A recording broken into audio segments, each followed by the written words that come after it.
This is Poco M6 plus, পোকোর একটি budget smartphone. পোকোর বাজেট স্মার্টফোনগুলো খুবই হাইপ ছিল, স্টিল কতটা হাইপড আছে, লেটস টক অ্যাবাউট ইট।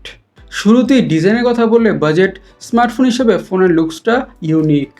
ফোনটির ব্যাক প্যানেলে ডুয়াল টোন ফিনিশ হওয়ার কারণে দেখতে অনেকটাই ডিফারেন্ট লাগছে এখনকার রেগুলার স্মার্টফোনগুলোর তুলনায় এই প্রাইস সেগমেন্টে। বলা যেতে পারে অনেকটাই রিফ্রেশিং একটি ডিজাইন।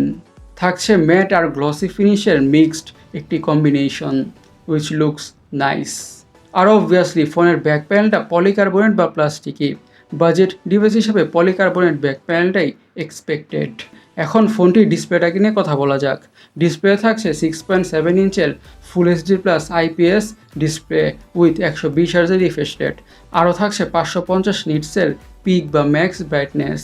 ফুল এইচডি প্লাস প্যানেল হওয়ার কারণে যে কোনো ধরনের কন্টেন্ট হবে শার্প আর ভাইব্রেন্ট। অ্যান্ড মুভিজ দেখে, ইউটিউবে ভিডিওস ওয়াচ করে, নেটফ্লিক্সে সিরিজ দেখে অনেকটা ভালোভাবে এনজয় করা যাবে, এই ব্যাপারে কোনো সন্দেহ নাই। আর 550 নিটস পিক ব্রাইটনেস থাকার কারণে আউটডোর ভিজিবিলিটি হবে ঠিকঠাক। ডিভাইসটির সফটওয়্যার কথা বলে থাকছে Android 14 on top of hyper OS এবং সাথে থাকছে 2 বছরের মেজর অ্যান্ড্রয়েড আপডেটস। র্যাম এবং স্টোরেজ ভেরিয়েন্টসের কথা বলে দুইটা ভেরিয়েন্টে পাওয়া যাবে, 6GB RAM 128GB storage, 8GB RAM 128GB storage. Storage speed হচ্ছে UFS 2.2 আর অবশ্যই SD কার্ডের মাধ্যমে স্টোরেজকে বাড়ানোর সুবিধা থাকছে। নাও ডিভাইসটির প্রসেসরটাকে নিয়ে কথা বলা যাক। ফোনেতে ইউজ করা হয়েছে স্ন্যাপড্রাগন 4 Gen 2 AE। এটি একটি 4 nanometre based octacore processor. Budget ডিভাইসের মধ্যে 4 ন্যানোমিটার বেসড প্রসেসর থাকার ব্যাপারটা কিন্তু ইমপ্রেসিভ। তার মানে হচ্ছে ফোনটি থেকে খুবই ভালো পারফরমেন্স পাওয়া যাবে, দৈনন্দিন জীবনের কাজ হোক বা টাস্ক হোক অথবা গেমিং হোক, সব কিছুর ক্ষেত্রেই। আর নর্মাল কাজগুলো like social media using, multitasking, switching between apps, এসব কাজগুলো তো ঠিকঠাকভাবে করা যাবেই। আর যারা বাজেটের মধ্যে হেভি গেমিং করতে চান তারা এই ফোনটিকে দিয়ে মোটামুটি ভালোই গেমিং করতে পারবেন। এখন ফোনটার অপটিক্স বা ক্যামেরাটাকে নিয়ে কথা বলা যাক। ইউজ করা হয়েছে 108 মেগাপিক্সেলের প্রাইমারি সেন্সর, অ্যাপারচার হচ্ছে f1.8, আরও থাকছে PDAF অ্যান্ড সেকেন্ডারি ক্যামেরা হচ্ছে ম্যাক্রো সেন্সর। এই ফোনটিতে 108 মেগাপিক্সেলের সেন্সর থাকার ব্যাপারটা নাইস। তার কারণ হচ্ছে সেম প্রাইস রেঞ্জে কিছু কিছু কোম্পানি 8 মেগাপিক্সেলের প্রাইমারি সেন্সর দিয়ে থাকে, YONO who.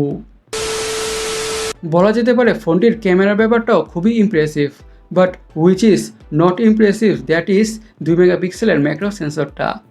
How we feel about 2 মেগাপিক্সেলের macro sensor you all guys know, সেটা নিয়ে আর বেশি কিছু বলার নাই।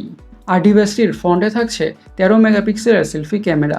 ভিডিও রেকর্ডিংয়ের কথা বলে ফোনটা দিয়ে 1080 পিক্সেলে 30 FPS ভিডিও রেকর্ড করা যাবে। ফোনটির সিকিউরিটি হিসেবে ইউজ করা হয়েছে সাইড মাউন্টেড ফিঙ্গারপ্রিন্ট সেন্সর। আর ফিঙ্গারপ্রিন্ট সেন্সরের আনলকিং স্পিডটা হবে মোটামুটি ভালো ফাস্টই। নাও ডিভাইসটার ব্যাটারিটাকে নিয়ে কথা বলা যাক। পুরো ফোনটাকে ব্যাকআপ দিচ্ছে 5030 mAh ব্যাটারি, সাথে থাকছে 33 ওয়াটের ফাস্ট চার্জিংয়ের সাপোর্ট।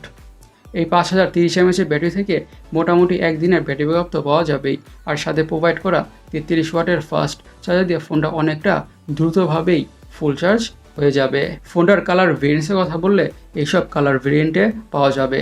এখন ফোনটার দামটাকে নিয়ে কথা বলা যাক।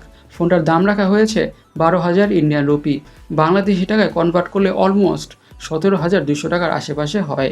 যদি ফোনটিকে 17,500 থেকে 18,500 টাকার মধ্যেও কিনা যায় তাহলেও কিন্তু ফোনটি আমাদের জন্য খুবই একটা গুড ডিল হবে, বিশেষ করে পারফরমেন্সের দিক থেকে এবং ক্যামেরার দিক থেকে। গাইস, আপনারা পোকো M6 প্লাস স্মার্টফোনটাকে নিয়ে কী ভাবছেন অবশ্যই কমেন্ট সেকশনে কমেন্ট করে জানাবেন। আর আমাদের আজকের ভিডিওটা এই পর্যন্তই। আমি সৈকত, সাইনিং আউট।